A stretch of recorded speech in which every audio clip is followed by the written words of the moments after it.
Salut à tous, c'est Camille, bienvenue sur la chaîne des Sérivores. Alors si toi aussi tu aimes les séries, n'hésite pas à t'abonner, car ici on revient chaque semaine sur l'actualité des séries du moment.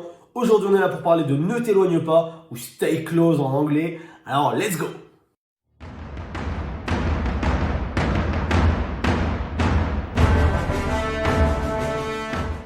Alors, Ne t'éloigne pas, c'est une série disponible sur Netflix depuis le 31 décembre. C'est une série de 8 épisodes et c'est une équipe qu'on avait déjà vue auparavant puisque c'est exactement la même team qui s'était occupée de la série Intimidation qui était sortie en 2020. Cette team, elle est composée de Daniel O'Hara à la réalisation, de Danny Brocklehurst au scénario, mais surtout d'Harlan Coben, le célèbre romancier américain de 59 ans à l'origine de ces histoires.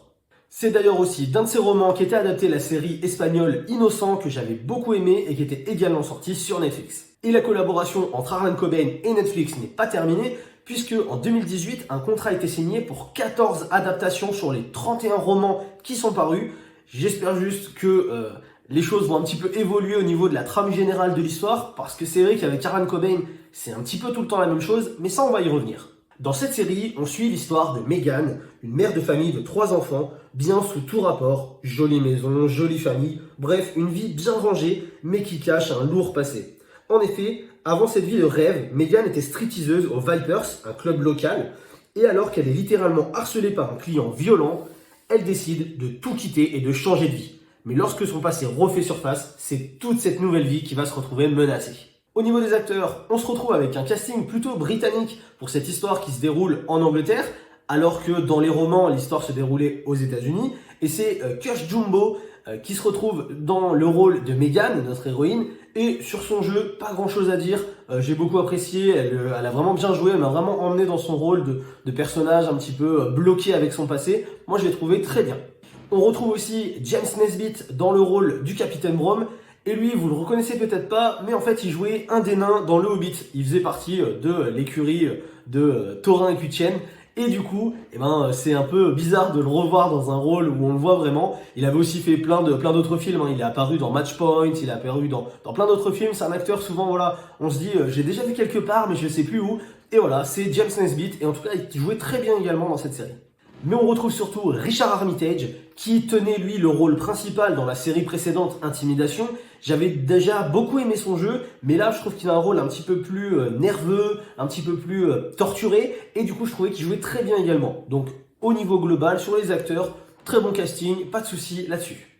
En ce qui concerne la série, et je vous le disais tout à l'heure, mais chez Harlan Coben, on est sur des thématiques et sur un archétype narratif qui est quasiment tout le temps le même. On est sur un personnage à chaque fois classique, bien ancré dans sa vie, mais qui cache un lourd secret ou un passé tumultueux. Et lorsqu'il va devoir faire face à cette vérité, toute sa vie va changer. Et c'est pour moi justement un des problèmes de la série. Si vous commencez par celle-ci, par Ne t'éloigne pas, aucun souci. Vous allez être embarqué dans l'histoire, vous allez vouloir savoir ce qu'il y a eu exactement dans le passé de ce personnage, et les intrigues vont bien fonctionner sur vous. Vous allez pouvoir être surpris et découvrir le scénario qui se découvre au fur et à mesure des épisodes. Mais si vous avez déjà commencé les sagas d'Harlan Coben par Intimidation, par exemple, par également Innocent, la série espagnole, on en parlait tout à l'heure aussi, et bien du coup, ces intrigues-là vont beaucoup moins marcher puisque c'est exactement la même chose. Vous pouvez également regarder le film Ne le dis à personne de Guillaume Canet, qui était, je ne l'ai pas dit tout à l'heure, mais également une adaptation d'un des romans d'Harlan Coben. Et on retrouve un petit peu les mêmes références dans cette histoire. Donc, si vous commencez par Ne t'éloigne pas, ça peut encore passer, vous allez passer un bon moment, mais si vous avez déjà vu d'autres œuvres adaptées des romans d'Harlan Coben, ça va être un petit peu plus compliqué pour être surpris.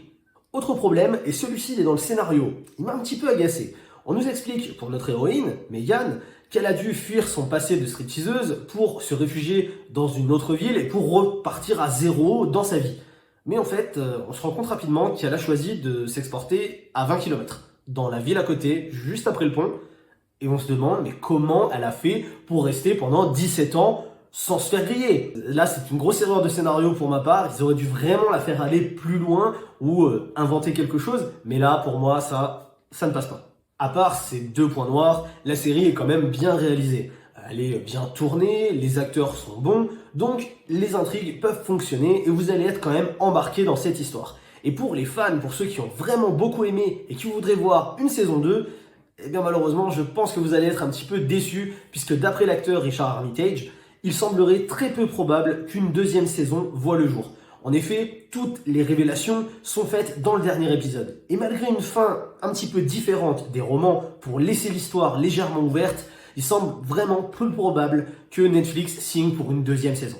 Pour terminer, je dirais que si vous aimez les enquêtes policières un peu alambiquées, et si vous avez un week-end à perdre globalement, car ces 8 épisodes se regardent assez rapidement, eh bien n'hésitez pas, regardez Ne t'éloigne pas, ou d'ailleurs toutes les autres séries qu'on a mentionnées, puisqu'elles ont un petit peu le même archétype, et du coup je suis sûr que vous passerez un bon moment.